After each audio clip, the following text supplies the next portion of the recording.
අපි ජීවත්වන මේ පෘතුවය අපි හිතනට වඩා ගොඩක් අත්භූතයි. දන්නවද අපේ ලෝකේ සමහර භූමි දර්ශන දිහැ බැලුවම ඒවා කිසිසේත්ම මේ පෘතුවයට අයිති දේවල්මද කියලා හිතන්න පොඩ්ඩක් අමාරුයි. හරියට වෙනත් ග්‍රහලෝකයකට ගියා වගේ හැඟීමක් තමයි ඒ තැන්වලට ගියාම දැනෙන්නේ. හීලිය විල ඕස්ට්‍රේලියාවේ බටහිර වෙරළට ඔබ්බෙන් තියෙන මිඩල් දූපතේ තමයි මේ හීලිය විල පිහිටලා තියෙන්නේ. මේක අනිත් හැම විල්ලකටම වඩා වෙනස් වෙන්නේ මේකේ වතුර සම්පූර්ණයෙන්ම රෝස් පාට නිසායි. උඩ ඉඳන් බලද්දි හරියට කවුරු හරි රෝස් පාට සායම් බාල්දියක් හැලුවා වගේ තමයි පේන්නේ. මීටර් 600ක් විතර දිග මේ විල මේ විදිහට රෝස් පාට වෙන්න හේතුව තමයි මෙහි තියෙන අධික ලුණු සාන්ද්‍රණය සහ ඒක ජීවත් වන ඩූන ලෙයිල්ලා සැලීනා කියන විශේෂ ශුද්‍රජීවී ඇල්ගේ වර්ගය. මේගොල්ලෝ හදන වර්ණය නිසා තමයි මේ පාට හැදෙන්නේ. ලෝකේ වෙනත් රෝස් පාට විල් දේශගුණය අනුව පාට වෙනස් කළත් හීලිය විල කවදාවත් Tamanගේ රෝස් පාට වෙනස් කරන්නේ නැහැ. මාළුන්ට මේක ජීවත් වෙන්න බැරි වුණත් මේ අධික කටුක පරිසරයේ ජීවත් වෙන වෙන ශුද්ධ ජීවීන් ගැන විද්‍යාඥයන් අදටත් පරීක්ෂණ කරනවා. වෙනත් ග්‍රහලෝකවල ජීවේ තියෙන්න පුළුවන්ද කියලා හොයන්න මේක ලොකු උදව්වක්. කොළ පාට කැලෑව සහ සුදු පාට වෙරළ මැද තියෙන මේ රෝස් පාට විල අදටත් විද්‍යාඥයින්ට හොයන්න ගොඩක් දේවල් ඉතුරු කරපු තැනක්. සුදු කාන්තාරය ඊජිප්තුවේ බටහිර කාන්තාරයේ පිහිටලා තියෙන මේ සුදු කාන්තාරය හරියට අවතාර ලෝකයක් වගේ. රන්වන් පාට වැලි මැදින් හිටිගමන් මතුවෙන යෝධ සුදු පාට පාෂාණ තමයි මෙහි තියෙන්නේ. වසර මිලියන 80කට කලින් මේක සම්පූර්ණයෙන්ම මුහුදෙන් යට වෙලයි තිබුණේ. මුහුද පතුලේ තැම්පත් වුණ කැල්සියම් කාබනේට් ඒ කියන්නේ හුණුගල් සහ චක් තමයි අද මේ විදිහට ඉතිරි වෙලා තියෙන්නේ. කාන්තාරේ හමන සැර සුළඟ හරියට වැලි කඩදාසියක් වගේ මේ ගල්වල වැදිලා විවිධ අමුතු හැඩතල නිර්මාණය කරලා තියෙනවා. සමහර ඒවා හරියට යෝධ බිම්මල් වගේ තවත් සමහර ඒවා සතුන්ගේ හැඩ ගන්නවා. කුකුලා සහ බිම්මල කියලා හඳුන්වන ගල මෙහි ගොඩක් ප්‍රසිද්ධයි. මේ සුදු කාන්තාරයට ටිකක් උතුරින් තියෙන කළු කාන්තාරයේ එක්ක මේක සසඳලා බලද්දී හරියට ග්‍රහලෝක දෙකක් අතර ගමන් කරනවා වගේ පුදුමාකාර හැඟීමක් තමයි දැනෙන්නේ. රොරේමා කන්ද වෙනිසුලාව බ්‍රසීලයේ සහ ගයනාව කියන රටවල් තුනටම මායින් වෙලා තියෙන මේ කන්ද ලෝකයේ තියෙන අමුතුම ස්වභාවික නිර්මාණයක්. මේ කන්ද මුදුන හරියටම සමතලා මේසයක් වගේ. වටේටම තියෙන අඩි 1300ක් විතර කෙලින්ම පහළට තියෙන ප්‍රපාතයක්. මේක හරියට වනාන්තරයේ මැදට අත්හැරපු යෝධ ගල් මේසයක් වගේ. මේක ඉතිහාසයේ අවුරුදු බිලියන 2ක් විතර පරණයි. නිතරම වලාකුළු වලින් වැහිලා තියෙන මේ කන්ද මුදුනේ වෙන කොහෙවත් නැති අමුතුම වර්ගයේ සතුන් සහ ශාක ජීවත් වෙනවා. ක්‍රොමින් වල්ලගෙන කන මාංශභක්ෂක ශාක පවා මෙහි තියෙනවා. සුදේශික පෙමොන් ජනතාවගේ විශ්වාසය අනුව මේක ලෝකයේ සියලුම පළතුරු සහ එළවලු හැදුන යෝධ ගසක කඳක්. මේ කන්ද මුදුනට යන එක ලේසි නැහැ. දවස් කිහිපයක අමාරු ගමනක්. කැපඩෝසියා තුර්කියේ තියෙන කැපඩෝසියා කියන්නේ භූවිද්‍යාව ඉතිහාසය සහ මිනිසා එකතු වෙලා හදපු අමුතුම තැනක්. මෙහි තියෙන ප්‍රධානම දේ තමයි ෆේරි චිමිනිස්. එහෙමත් නැත්නම් සොරංගනා දුම් කවුළුව කියලා හඳුන්වන අමුතුම හැඩයේ ගල් කුළුණු. වසර මිලියන 60කට කලින් මේ ප්‍රදේශයේ තිබුණ ගිනි කඳු පිපිරී යාමෙන් අලුතට්ටු තැම්පත් වෙලා ටෆ් කියන මෘදු පාෂාණයේ නිර්මාණය වුණා. කාලයත් එක්ක මේවා ඛාදනය වෙලා තමයි මේ ගල් කුළුණු හැදුනේ. හැබැයි පුදුම කියන්නේ අතීත මිනිස්සු මේ මෘදු ගල් හාරලා ඒවා ඇතුලේ ගෙවල් පල්ලි විතරක් නෙවෙයි පොළොවයට දැවැන්ත නගර පවා හැදුවා. ඩෙරින් කෝයෝ කියන්නේ එහෙම හදපු තට්ටු 18ක් යටට තියෙන නගරයක්. ඒක මිනිස්සු 20000කට විතර එකවර ඉන්න පුළුවන්කම තිබුණා. අදටත් මේ ගල් ගුහා ඇතුලේ අතීතයේ ඇඳපු සිතුවම් දකින්න පුළුවන්. උඩින් බලද්දි විශේෂයෙන්ම උණුසුම් වායු බැලුම් එක ඉඳන් බලද්දී මේ කලාපයේ පේන්නේ ඇත්තටම සුරංගනා ලෝකයක් වගේ. ජැන්යේ ඩැන්සියා කඳුකරය. චීනයේ ගැන් යූ පළාතේ තියෙන මේ කඳුකරය දැක්කම කාට වුණත් හිතෙන්නේ මේවා කවුරු හරි යෝධයෙක් සායම් වලින් පාට කරලා ඇඳලා කියලයි. රතු තැඹිලි කහකොළ සහ නිල් වර්ණයෙන් මේ කඳු හරියට දේදුන්නක් වගේ පාට වෙලා තියෙනවා. මෙහෙම වෙලා තියෙන්නේ වසර මිලියන 20ක් තිස්සේ රතු වැලිගල් සහ යකඩ ඔක්සයිඩ් වගේ විවිධ ඛනිජ වර්ග තට්ටු වශයෙන් තැම්පත් වීම නිසායි. ඊට පස්සේ සුළඟෙන් සහ ජලයෙන් මේවා ඛාදනය වෙලා තමයි මේ අපූර්ව වර්ණ රටා මතුවලා තියෙන්නේ. විශේෂයෙන්ම වැස්සකට පස්සේ මේ පාට තවත් දීප්තිමත්ව පේන්න ගන්නවා. මේ දර්ශනය කොයිතරම් පුදුමාකාරද කියනවා නම් සෝබා දහමට මෙහෙම දෙයක් කරන්න පුළුවන්ද කියලා විශ්වාස කරන්නත් අමාරුයි. සංචාරකයන්ට මේවා බලන්න විශේෂ පාලම් මේ පරිසරයට හානියක් නොවන විදිහට හදලා තියෙනවා. සලඩි උයිනි. නිර්තිතික බොලීවියාවේ තියෙන සලඩි උයිනි කියන්නේ වර්ග සතපුම් 4000කට වඩා විශාල ලොව විශාලතම ලුණු තලාවයි. වියලි කාලයට මේක ශ්‍රඩාශාකාර හැඩයක් තියෙන අනන්තය දක්වා විහිදුන සුදු පාට ලුණු කාන්තාරයක්. හැබැයි වර්ෂා කාලයට මේ මුළු භූමියම අඟලක් විතර වතුරෙන් වැහෙනවා. ඒ වෙලාවට මේක අහස පොළොව පරාවර්තනය කරන දැවැන්ත කණ්ණාඩියක් වගේ පෙනුමක් ගන්නවා. මුහුදු මට්ටමේ ඉඳන් අඩි 12000ක් උසින් පිහිටලා තියෙන මේක හැදිලා තියෙන්නේ අවුරුදු දසදහස් ගණනකට කලින් තිබුණ දැවැන්ත විල් බාෂ්ප වෙලා. මේ ලුණුතලාවට යටින් ලෝකයේ විශාලතම ලිතියම් නිදියක් තියෙනවා. මේ ලුණුතලාව මැද තියෙන ඉන්කහුවායි කියන දූපතේ අඩි 30ක් විතර උසට වැඩෙන යොද පතොක් ගස් දැක ගන්න පුළුවන්.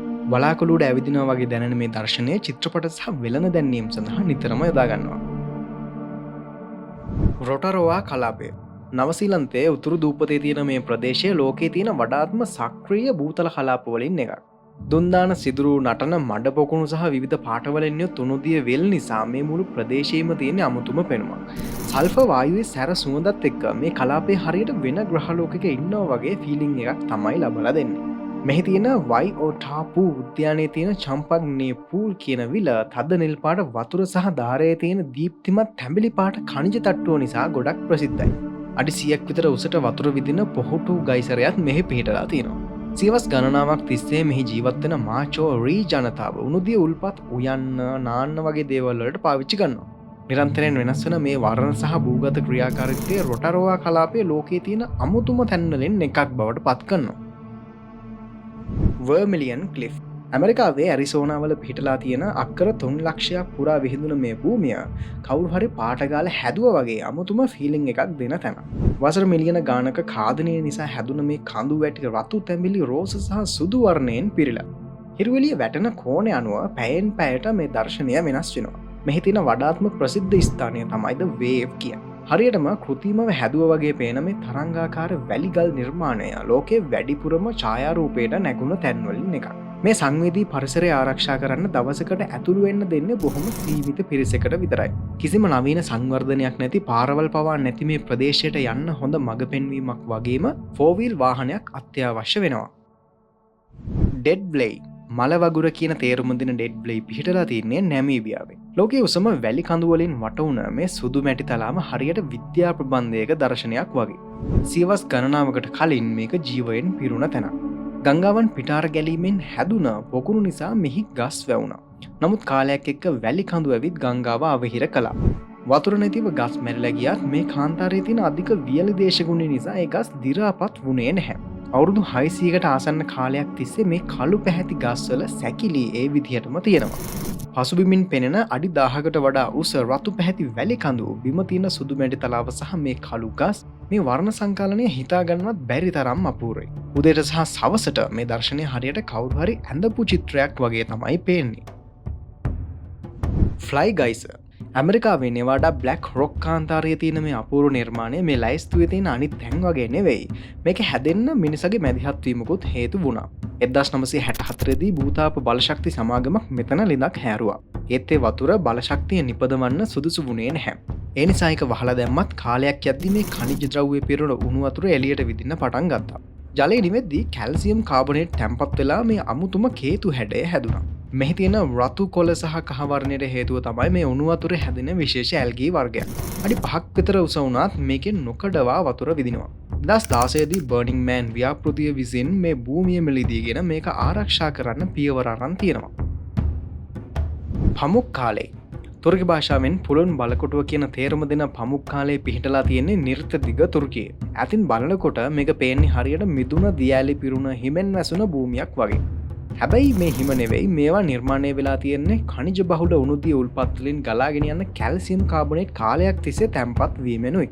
ෆැරන්හයිට් අංශක 95 212 අතර රස්නයක් යුත් මේ ජලය කඳු බෑවුම් දිගේ ගලාගෙන ඇවිත් මේ අලංකාර හුණුගල් තටාක නිර්මාණය කරනවා.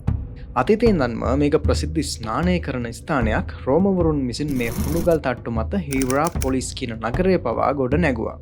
අදටත් ඒ නගරේ නටබුන් මේ පැත්තේ බලාගන්න පුළුවන්. 20 වෙනි සියවසේදී සංචාරකයන් නිසා මේ පරිසරයට විශාල හානියක් වුණත් දැන් තුර්කේ රජය මේවා ආරක්ෂා කරන්න දැඩි නීති පනවලා තියෙනවා. දීප්තිමත් හිරු එළිය වැටුනම මේ සුදු පාට තටාක සහ නිල් පාට වතුර නිර්මාණය කරන්නේ ඇස් අදහ ගන්න බැරි තරම් ලස්සන දර්ශනයක්.